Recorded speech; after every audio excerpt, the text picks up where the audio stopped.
In this video, I will show you how you can sync your iPhone with your iPad 11 A16. Now doing that is very simple. First of all, on your iPad, just make sure you sign into with the same Apple ID which you're using on your iPhone.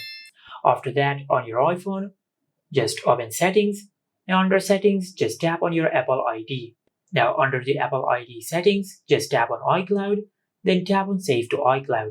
And from here, just enable the toggle for the app which you want to sync with your iPad. For example, if you want to sync all your photos and videos from your iPhone with your iPad, just tap on iCloud Photos and ensure that the option for sync this iPhone is enabled. And just go back and do the same thing with all the other apps over here. Now after you've done that, now on your iPad, just open the Apple ID settings, then tap on iCloud. From here, just tap on Save to iCloud, and from here, just select the app which you want to sync from your iPhone to your iPad, and enable the toggle for sync this iPad. Just select Enable, and after you do that, the selected app will be synced from your iPhone to your iPad, and all the app data which are saved on your iPhone will be synced to your iPad, just like that.